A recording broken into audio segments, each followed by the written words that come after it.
Welcome to Faith and Politics, a show dedicated to discussing issues surrounding the intersection of church, state, and politics, and the examination of whether you're allowing your faith to shape your politics, or are your politics starting to shape your faith? In other words, what do you do when God and government come face to face? I'm your host, Orland Johnson. Let me introduce you to our guest panelists for today. First, we have Mr. Rushern Baker, who's the president and CEO of the Baker Strategy Group and University of Maryland professor of public policy. We also have with us Ms. Melissa Reid, who's the Director of Government Relations for the North American Division of the Seventh-day Adventist Church.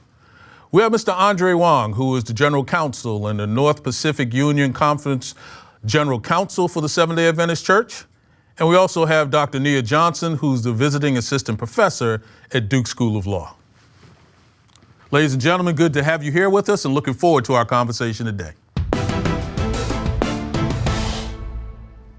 You know, some recent information I was looking at was talking about TikTok influencers that are now spreading Christian nationalism to a whole new generation. You know, countless polls have shown that certain politicians are embracing these policies, forging these culture wars, and they seem to be fueling what I would call the funding of a whole new concept of how to push the agenda of what some would call Christian nationalism, but what others simply call religious nationalism.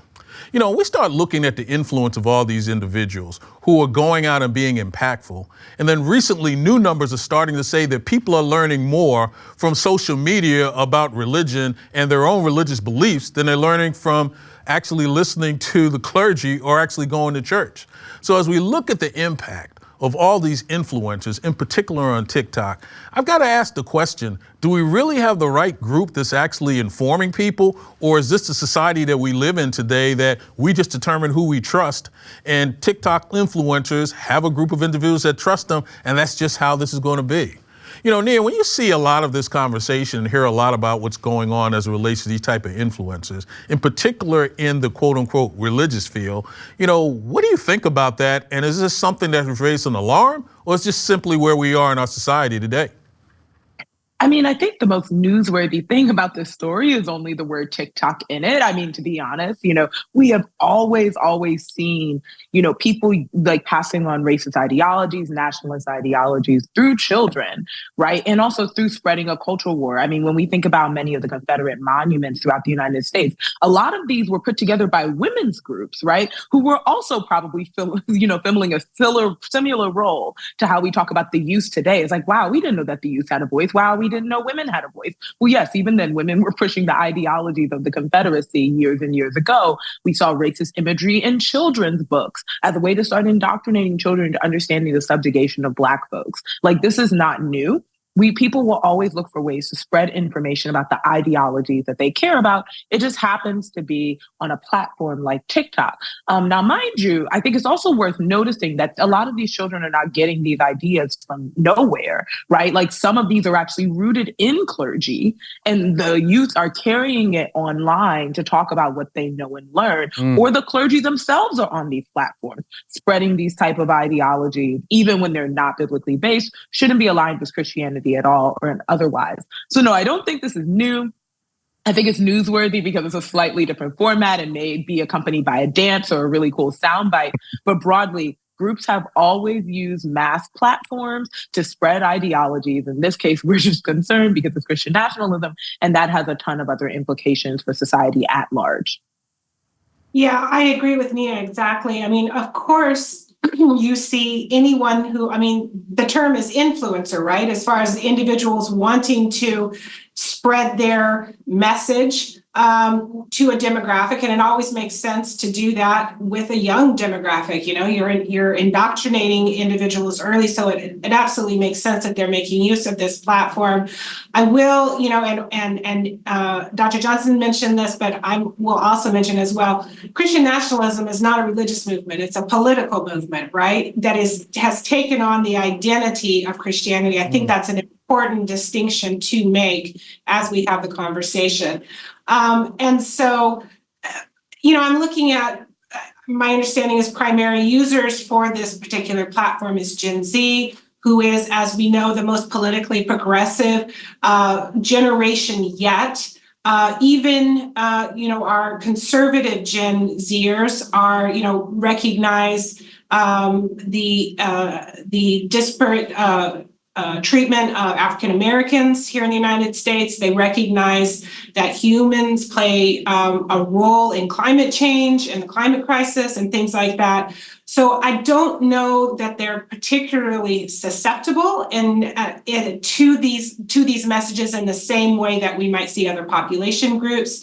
But I think Dr. Johnson hit it exactly on the head as far as it's newsworthy because this is the a platform. But of course, we're seeing it made use of. I think my main concern is the concern I have with social media overall, more broadly, which is sort of those micro communities that are created by the algorithms. And so if you have an interest in a particular thing, that is the messaging you're going to receive over and over and over again. But that's just, as I said, a broader issue with the platform, with social media.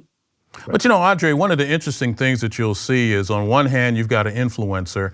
They're talking about Christian nationalism, but part of their influence is they tell you that we are also a partner with Bud Light. And then between both of those two bingo together in one platform. And then some of these platforms, which I was shocked to see, were amassing views in the area of 3.4 and 3.5 billion views. In some point, it actually looks like they're in a position where this social media platform or other social media platforms seem to be something that if religious groups and churches don't get on it, they're going to find themselves behind where nobody even knows who they are. Right.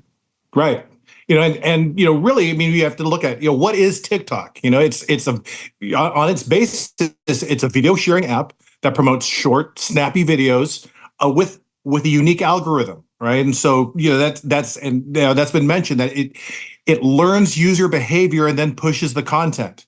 So it's the content or news that the user gets is determined by a robot. And if you think about the political climate that Gen Z has witnessed in their lifetime, it's so different than what you and I grew up with. I teach a class at Walla Walla University, and I ask them, Gen Zers, what is the one major event that you remember? I said, for me, it's 9/11 and the conflict that followed after. Hands down, they all said COVID. For 2 years, their lives as children were not just disrupted, but just came to a complete stop. And then the political aftermath of that and the shift of the political climate from centrist political views to the rise of extremism, which has polarized what has traditionally been known as left and right. So TikTok is used as a way not just to create a sense of personal connection, but also to find like-minded peers and give them a collective voice. So anyone from around the world can create an account and advocate for and create awareness for political issues in their community and in their country. Well, the irony of this, Rushern, is when you think about what's going on, just recently I was looking at something that said that if you were 25 years old, there has not been a year that you've been in school since kindergarten, there wasn't a mass shooting at an elementary school.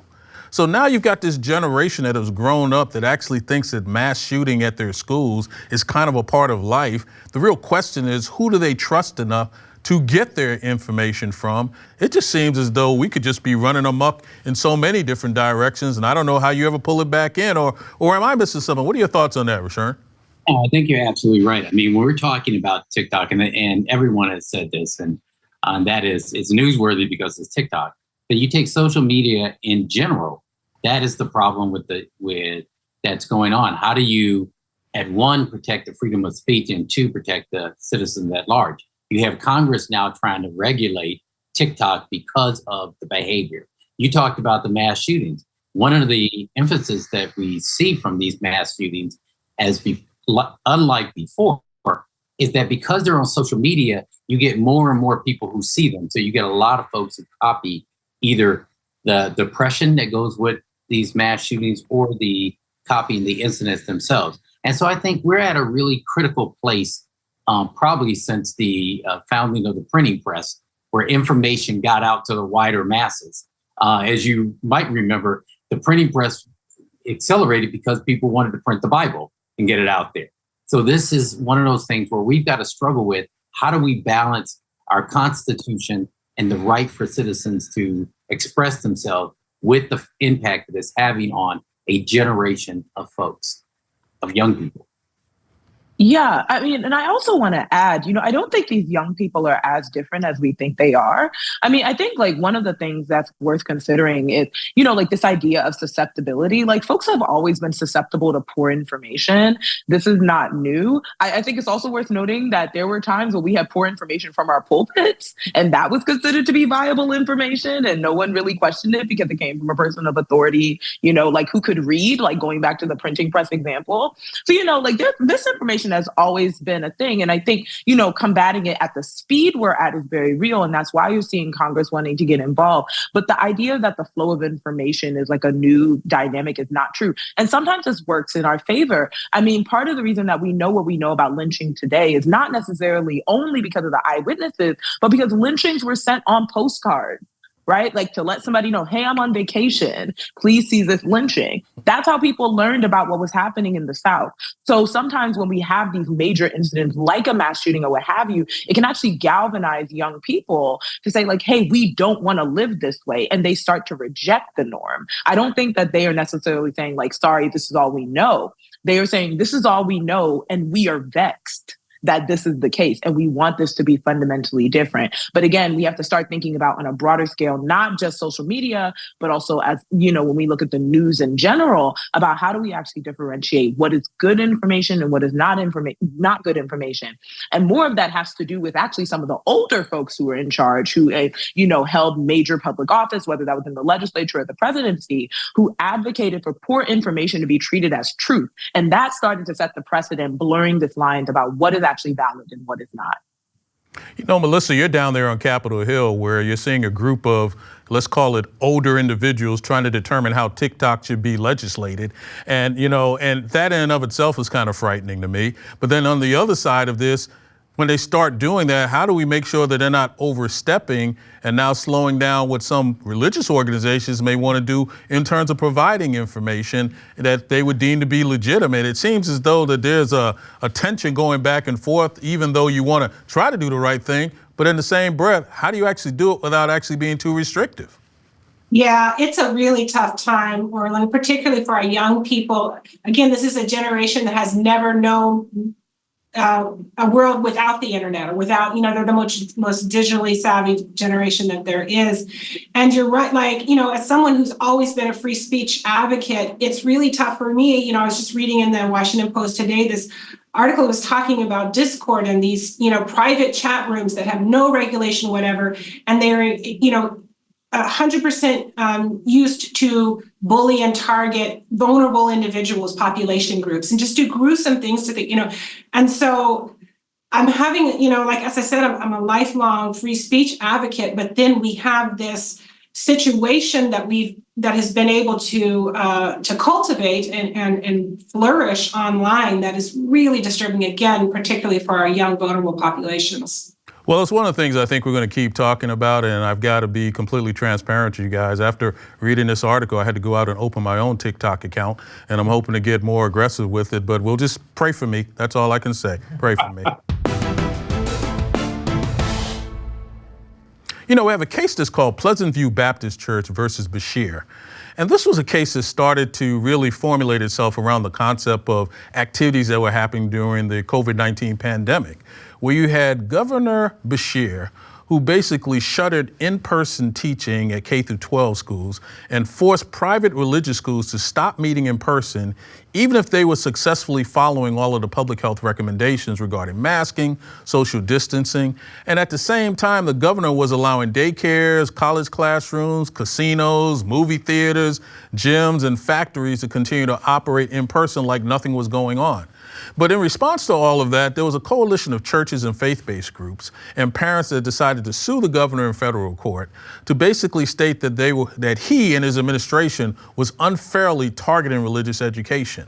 Now, the issue that's really important here is that we've all seen the impact of COVID, and hopefully we're getting on the other side of COVID, but it seems as though so many rules and regulations got instituted during COVID, and using the idea that we want to protect the public, protect their health, but in reality, some of it was targeted directly at religious institutions. I remember having to be at a meeting where I was telling some people in the committee that I was on, please explain to me why liquor stores are a priority to be open, but I can only have 10 people come to church.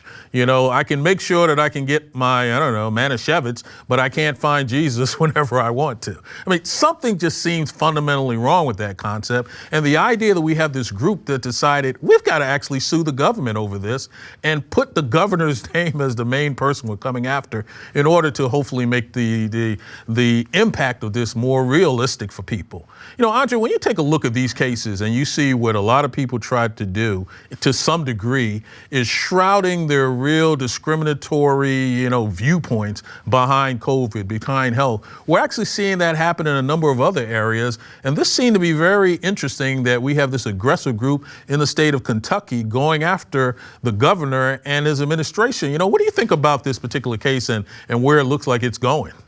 Yeah, this is really an illustration of what thousands of government officials all across the country were trying to do during the pandemic. They're trying to act in accordance with the endless, restrictions and guidelines on distancing and crowding and gathering and closures that were coming down almost hourly.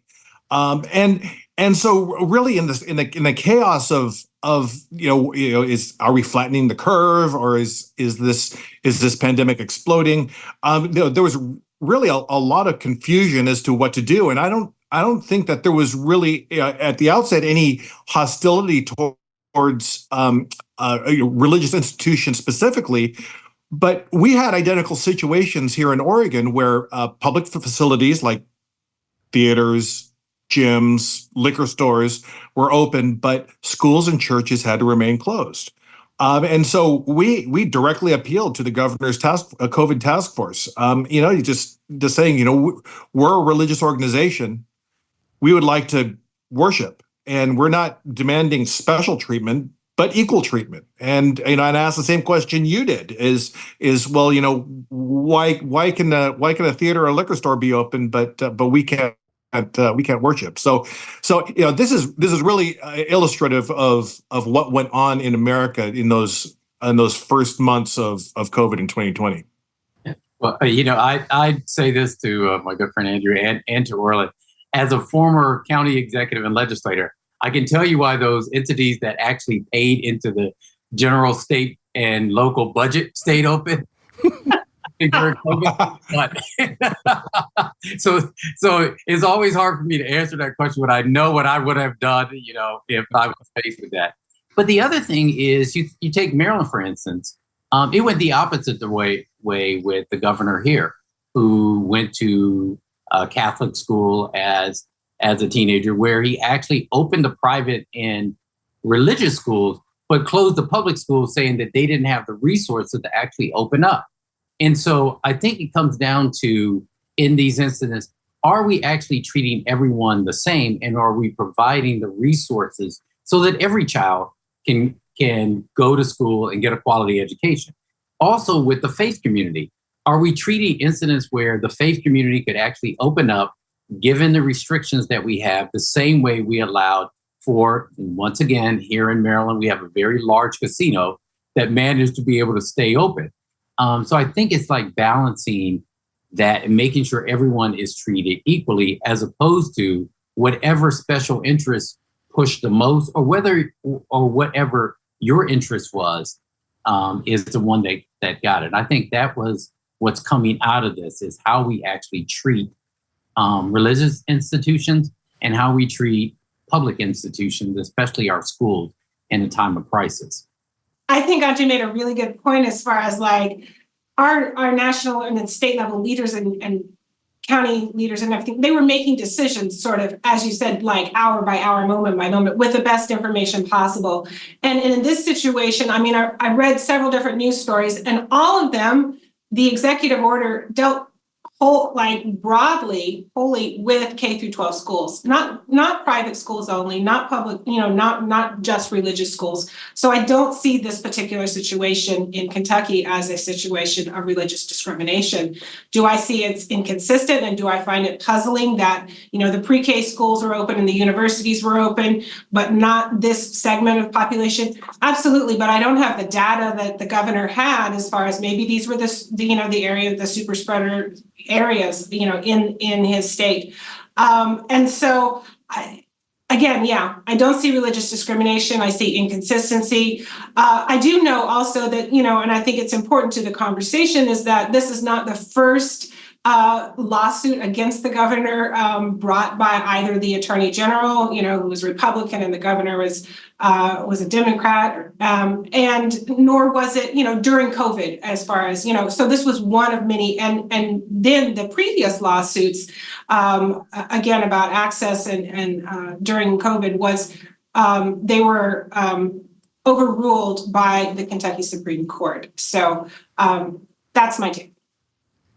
Yeah, and one other thing that I was going to add is that, I think folks in religious spaces love to come back to an example of like a liquor store or somewhere that feels explicitly, secular, not really acknowledging that, again, like the flow in a liquor store is very different from the flow that happens in a church. And I think to some extent, we can't claim that our religious institutions are so special and not really account for the intimate dynamics that happen within churches, right? Like these are environments where you are allowed to like hug people in close proximity. You may kiss them on the cheek. There may be some level of intimacy that's happening there. I know I sat on a panel on vaccine hesitancy for churches.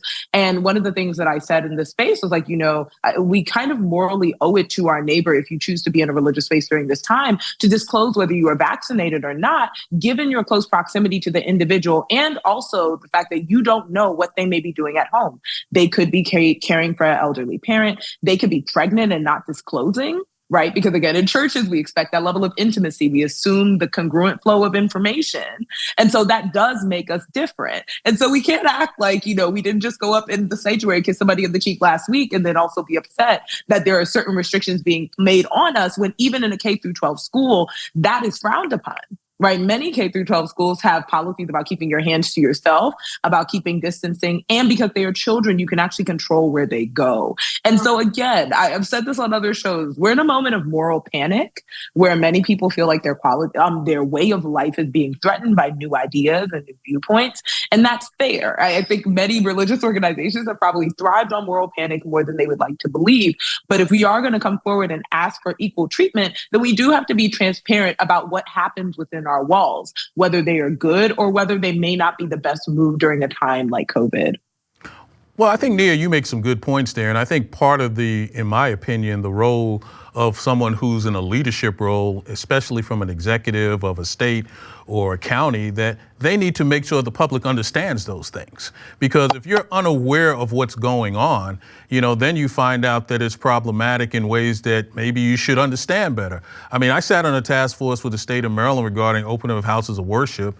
And my whole concept was houses of worship should be deemed essential services.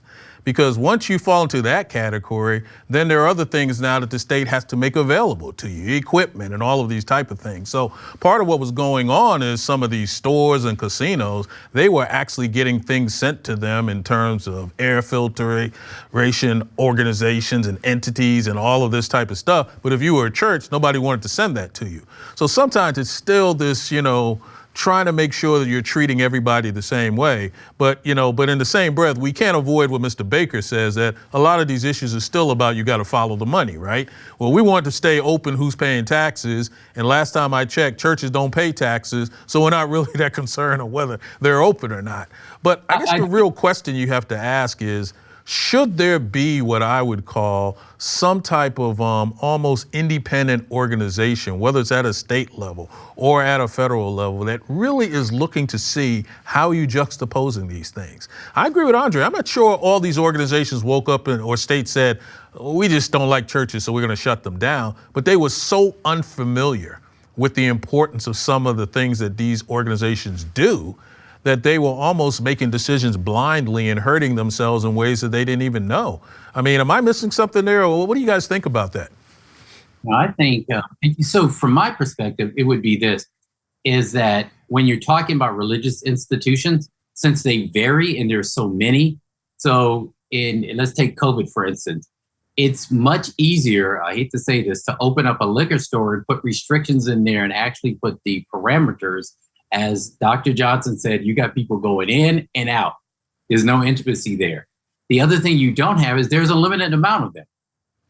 in the faith community, you could have a church in your house, anywhere. So once you open it up, you have to open it up to everyone. That becomes the problem. But I do agree with you. I think there has to be, in these moments of crisis, a committee that comes together and makes sure that we're looking at everyone and treating them fairly and providing the resources. You know, it's interesting. I think I completely agree as far as we should be looking and treating the situations like situations similarly, right? At the same time, as people of faith that are, running churches or attending churches or whatever, we are called to care for our community, right? Even before we're called to care for ourselves. And so, it really feels like the responsibility, we should take that personal responsibility of keeping the broader community safe and clean. As Dr. Johnson said, we don't know anything about the health vulnerabilities of other populations, just besides the fact that it's good citizenship to do, be careful. And, I was reading, of course, the language that you see in lawsuits is always, a little bit hyperbolic, but just talking about, because my religious school is closed, the next generation, I'm not able to pass down, the faith, my faith to the next generation. Well, we just had a conversation about, social media and just the, pervasive of this is where people are getting information. So I think we need to really put this in its legitimate context as well. I think that has to be the last word on this, but I think you're completely right. This is a situation where we have to find out how do we make sure that we are maintaining protection of our religious organizations, also protecting the public, but let's do it in a way where we have a little bit more, context to understand the importance of making sure all of those entities are having access to make, hopefully, your community a better place. Nia, tell me something I don't know.